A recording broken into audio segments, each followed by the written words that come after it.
මේ තියෙන්නේ එකොනොමික් කැලන්ඩර් එක. මේක තමයි ඩේලි තියෙන නිවස් මොනවද කියලා අපි බලාගන්න. මේක ෆන්ඩමෙන්ටල් ඇනලයිසිස් වලට තමයි මේක තියෙන්නේ. මේ තියෙන්නේ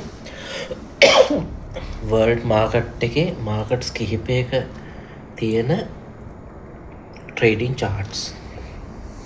මේ ඇවිල්ලා යුරෝපය සහ ඇමරිකාව, එකන USD. මේ ඇවිල්ලා බ්‍රිතාන්නේ UK වල. මේ ඇවිල්ලා ඕස්ට්‍රේලියා ඩොලර්සන් USD. මේක ඇවිල්ලා කැනේඩියන් පැත්ත. මේ තියෙන්නේ ජැපනීසන් US මාකට් එක. මේ තියෙන්නේ චයිනිස් ෆ්‍රෑන්කන් US මාකට් එක. ඉතින් මේ තියෙන්නේ මේකේ වර්ල්ඩ් එකේම තියෙන මාකට්ස් වල ට්‍රේඩින් චාර්ට්ස් තියෙනවා. වර්ල්ඩ් ඉකොනොමි එකේ කරන්සිස් කොහොමද හැසිරෙන්නේ කියලා. මේ තියෙන්නේ මගේ වර්කින් මොනිටර් එක.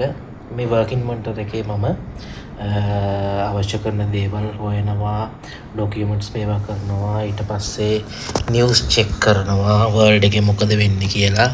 මේ තියෙන්නේ වර්ල්ඩ් ඉකොනොමි එක මොනවද මේ වෙන්නේ කියලා. මේකේ තියෙන නිවුස් අනුව අපිට යම්කිසි අදහසක් ගන්න පුළුවන් මොකද වෙන්නේ කියලා. ෆන්ඩමෙන්ටල් ඇනලිසිස් වලට තමයි මේක ගොඩක්ම පාවිච්චි කරන්නේ. එතකොට මේ තියෙන්නේ ට්‍රේඩින් ඩෑෂ්බෝඩ් එකක්. මේක කම්පැනි එකක්. එක කම්පැනි එක ඩෑෂ්බෝඩ් එකක් තමයි මේ තියෙන්නේ. ඩෑෂ්බෝඩ් එකේ අපිට පෙන්නනවා ඇකවුන්ට්ස් වල සමරීස් කොහොමද වෙන්නේ කියලා. දැන් මේකට කනෙක්ට් කරලා තියෙනවා ඇකවුන්ට්ස් 4ක් විතර කනෙක්ට් කරලා තියෙනවා. ඉතින් ඒ ඇකවුන්ට්ස් 4 අවශ්‍ය වෙලාවට මේවා කරනවා. ඉතින් මේ ඩෑෂ්බෝඩ් එකේ අපිට ඔක්කොම විස්තර බලා ගන්න පුළුවන්. ඊට පස්සේ අදාළ account එකට අදාළ performance කොහොමද කියලා අපිට check කර ගන්න පුළුවන්. ඉතින් අන්න ඒ වගේ තමයි තියෙන්නේ. මේ monitor එක ඇවිල්ලා dashboard view කරන්න තමයි මේ monitor එක තියෙන්නේ.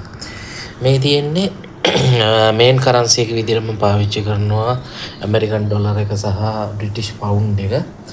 එතකොට මේ තියෙන්නේ technical analysis monitor එක. එතකොට අර මේ පැත්තේ තිබ්බේ ෆන්ඩමෙන්ටල් ඇනලිසිස් මොනිටර් එක. එතකොට මේ තියෙන්නේ මගේ දකුණු අත පැත්තේ තියෙන්නේ ටෙක්නිකල් ඇනලිසිස් මොනිටර් එක. එතකොට මේ ටෙක්නිකල් ඇනලිසිස් වලින් එතකොට මට කැමති කරන්සි එක, මේජර් කරන්සි එක සහ මෙයාට පේනවා market currencies Europe major technical. එතකොට ටෙක්නිකල් කියන එක තමයි ඉන්නේ මේකේ. රේට්ස් එක කොහොමද එහා මෙහා වෙන්නේ. එතකොට ඉන්ඩිකේටඩ් සමරි එක. ඊළඟට මේක මෙතෙන්ට කියන මේක සමරි ඔසිලොස්කෝප් එක සහ මූවිං එවරේජ් එක මෙතන නිරන්තරයෙන්ම පේනවා. දැන් ඔයාලට පේනවා මේ වෙලාවේ බ්‍රිටිෂ් පවුන්ඩ් එක US ඩොලර් එක අතර බැලුවොත් එහෙම මේක සෙල් එකක් තමයි තියෙන්නේ. එතකොට දැන් ටිකකට ඉස්සෙල්ලා මේකේ තිබ්බේ ස්ට්‍රෝං සෙල් එකක් තිබ්බේ. දැන් ස්ට්‍රෝං සෙල් එක මේව වෙලා තියෙනවා. එතකොට මේකේ මෙතනින් බලන්න පුළුවන් 1 minutes වලින් ටප් බැලුවොත් එහෙම විනාඩියක් ඇතුළත හැන්ඩල්මන්ට් එක මේකේ බයි එකක් තමයි තියෙන්නේ. මූවිං එවරේජ් එක ඇවිල්ලා ස්ට්‍රෝං බයි එකක් තමයි මේකේ තියෙන්නේ. එතකොට අපි 5 minute එකේ මේක බැලුවොත් එහෙම 5 minute එකේ තියෙන්නේ බයි එකක්. එතකොට 15 minutes බැලුවොත් 15 minutes වල ඔසිලොස්කෝප් එකේ සෙල් එකක් පෙන්නනවා. හැබැයි මූවිං එවරේජ් එකේ ස්ට්‍රෝං බයි එකක් පෙන්නනවා. සමරි එක බැලුවොත් එහෙම බයි එක තියෙන්නේ. ඉතින් ඒ වගේ 30 minutes. ඊට පස්සේ මේ තියෙන්නේ 1 hour එක. ඊට පස්සේ මේ තියෙන්නේ 2 hour එක. 4 hours වලට කොහොමද ඊට පස්සේ දවසක් ඇතුළත කොහොමද හැන්ඩල් වෙන්නේ, සතියක් මාසයක් ඇතුළත කොහොමද හැන්ඩල් වෙන්නේ කියලා අපිට මේකේ අදහසක් ගන්න පුළුවන්. එතකොට මේකේ වගේම මේකේ තියෙනවා ඔසිලොස්කෝප් එක තියෙනවා. මේක රිලේටිව් ස්ට්‍රෙන්ග් ඉන්ඩිකේටර්ස් එක කොහොමද වෙන්නේ. ඊට පස්සේ ඒ වගේ මේ වගේ ඩේටා ටිකක් මේක ඇතුලේ තියෙනවා. ඒ මූවිං එවරේජ් එකේ ඩේටා එකක් අපිට බලා ගන්න පුළුවන් මේක කොහොමද වෙන්නේ කියලා. ඊට පස්සේ පිවොට්ස් පොයින්ට් කියන්නේ මාකට් එකේ හැරෙන තැන් ටික කියන්නේ R1 එක ඊට පස්සේ R2 එක R3 එක කියන්නේ පිවොට්ස් මෙතනින් හැරෙන්න පුළුවන් මෙතනින් හැරෙන්න පුළුවන් මෙතනින් හැරෙන්න පුළුවන් එතකොට ෆිබොනාචි ලෙවල්ස් වගේ එක එක ඒ වගේ ඩේටා ටිකක් මේක ඇතුලේ තියෙනවා එතකොට ඒ වගේම මේකෙන් තව බලන්න පුළුවන් තියෙන සෙෂනල් සීසනල් එක කොහොමද මේවා වෙලා තියෙන්නේ මේ ගැන 2022 දී කොහොමද මේවා වෙලා තියෙන්නේ එතකොට 2021 24 26 වෙනකොට කොහොමද 23 25 වෙනකොට කොහොමද ඒ වගේ මේ සීසනල් එක බලා ගන්න පුළුවන් එතකොට මේක අපිට 2021 26 මෙතන තියෙන්නේ මට ඕනේ 2010 ඉඳන් කොහොමද එන්නේ කියන එක මට මෙහෙම අදහසක් ගන්න පුළුවන් ඉතින් මේක මේ වගේ තියෙනවා එතකොට මේකේ තියෙන්නේ අපිට ලේසියම මේකෙත් මට ඉකොනොමි කැලෙන්ඩර් එකේ ටෙක්නිකල් පැත්තේ කොහොමද කියන එක මේක බලා ගන්න හැකියාව තියෙනවා සහ ඕවර්විව් එකක් මට බලා ගන්න පුළුවන් මේකෙදි සමරි එකක් වගේ මේක මෙන්න මේ වගේ සමරි එකක් මට මේක තුලින් බලා ගැනීම හැකියාව තියෙනවා එතකොට මේ තියෙන්නේ මගේ ටෙක්නිකල් මොනිටර් එක එතකොට ටෙක්නිකල් ඇනලිසිස් මොනිටර් එක තමයි මේ තියෙන්නේ එතකොට ඔයාලට පේනවා මේ මොනිටර්ස් ටිකේ බැලුවම මගේ වම් මත පැත්තේ තියෙනවා සම්පූර්ණයෙන්ම ඉකොනොමික් කැලෙන්ඩර් එක එතකොට ඉකොනොමික් කැලෙන්ඩර් එකත් එක්කම තියෙනවා මෙතන යට මේ තියෙන්නේ මගේ 2027 වෙනකන් රන් වෙන ටාගට් කරන් යන ඇමරිකන් ඩොලර් 1 මිලියන් account එකක්. එතකොට මේ 1 මිලියන් account එක මට මේ වෙනකොට මගේ ටාගට් එකේ තියෙන 2027 ඇක්ටිව් කරන්න ඩොලර් ලක්ෂ 1.5. එතකොට ඔයාලට පේනවා මෙතන දැන් මේ වෙලාවේ ප්‍රොෆිට් එක 540කට ගිහිල්ලා තියෙනවා ඇමරිකන් ඩොලර්. එතකොට මගේ පහුගිය මාස කිහිපයත් එකම බැලුවම ඉක්විටි එක 20000ක් වෙලා තියෙනවා ඉක්විටි එක 20000 ඩොලර් 20700 ගාණක් වෙලා තියෙනවා අද වෙනකොට මේකේ ප්‍රොෆිට් එක.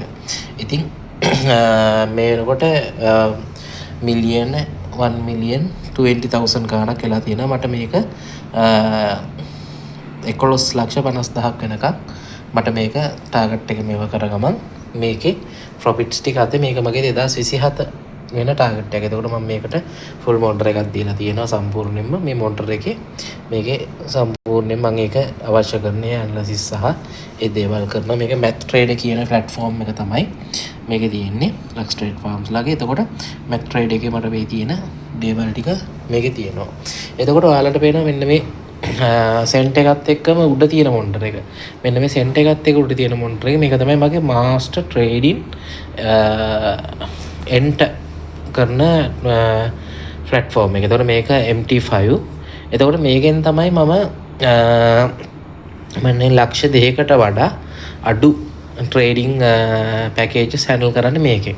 එතකොට මේකේ තියෙනවා ඔයාලට පේනවා මෙන්න මෙතන තියෙන ෆස්ට් එකේ ඇවිල්ලා මේකේ American dollar British pound 50,000 package එකයි මේ වගේ 50,000 දෙකයි ලක්ෂ 1යි ලක්ෂ 2යි වගේ පැකේජස් 4ක් මෙතන පෙන්නනවා රයිට්.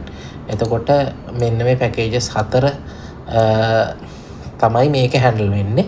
එතකොට මට මොකක් හරි එක මේකක මොනවා හරි ට්‍රේඩ් එකක් ගන්න ඕනොත් අපි කියමුකෝ මේකට මම දැන් මේක තියෙනවා මෙතන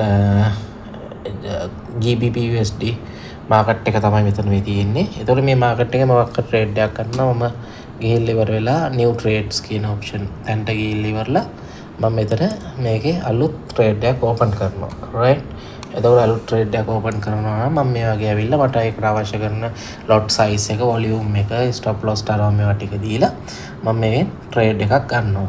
ඉතින් ඒ වගේ අවශ්‍ය කරන මේකෙන් තමයි මම කරන්නේ master ට්‍රේඩ්ස් ගන්න ඒවා මම කරන්නේ මේකෙන්. එතකොට මේකට මට මම දීලා තියෙනවා මේකට US ඩොලර් සහ JPY කියන්නේ ජැපනීස් මාකට් එකේ chart එක full එකක් දීලා තියෙනවා. ඊට පස්සේ ඕස්ට්‍රේලියන් ඩොලර්ස් හැසිරෙන විදිය, යුරෝ එක හැසිරෙන විදිය සහ ඊළඟට කැනේඩියන් ඩොලර්ස්, ස්විස් ෆ්‍රැන්ක්ස්, එතකොට US ඩොලර් එක, ඇමරිකන් ඩොලර් එක, මේ ඕස්ට්‍රේලියන් ඩොලර්ස් ඒ වගේ හැසිරෙන විදිය මම මේකට දීලා තියෙනවා. ඒතකොට මේ ෆුල් chart මේකෙදි තමයි මම මේන්ලි මාකට් එන්ට්‍රි එකක් ගන්න එන්ට්‍රි එක අරගෙන ඉවරලා ඒක මේවා කරන්නේ රයිට්. එතකොට ඔයාලට මෙතන දකුණු අත පැත්තේ පේනවා පොඩි පොඩි charts වගේක් තියෙනවා. එතකොට මේක ඇවිල්ලා 2 lakhs වලට වඩා අඩු. ඒ කියන්නේ 50,000 100,000 200,000 වල වෙනමම ට්‍රේඩින් වලට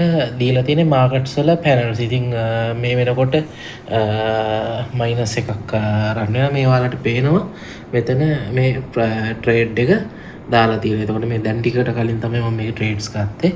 එතකොට මේක ඇවිල්ලා මේ ඔයාලට පේනවා මේක 50,000 පැකේජ් එකකින් එකතු මේවා වෙලා තියෙනවා. හරිද? එතකොට ඒ වගේ මෙහෙම ඇවිල්ලා තියෙනවා. එතකොට මේ ඇවිල්ලා මේක තව 50,000 පැකේජ් එක. එතකොට මේක පල්ලෙහා එක ඇවිල්ලා 200,000 පැකේජ් එක. එතකොට ඒ වගේ පැකේජස් තුනක 100 එක තියෙන්නේ මෙන්න මෙතන තියෙන 100 එක. එතකොට මේකට මම දාන්නේ මේ 100 එක. එතකොට මෙතනින් මේ වගේ පැකේජ්ස් දැම්මම අපි මේකේ මොනිටර් කරනවා කොහොමද මේකේ මේවා තියෙන්නේ, කොහොම ට්‍රේඩ්ස් යන්නේ කොහොමද කියන එක අපි මොනිටර් කරනවා. ඉතින් මෙහෙම තමයි මේ ට්‍රේඩින් සිස්ටම් එක අපේ ට්‍රේඩින් සිස්ටම් එක හැදිලා තියෙන්නේ.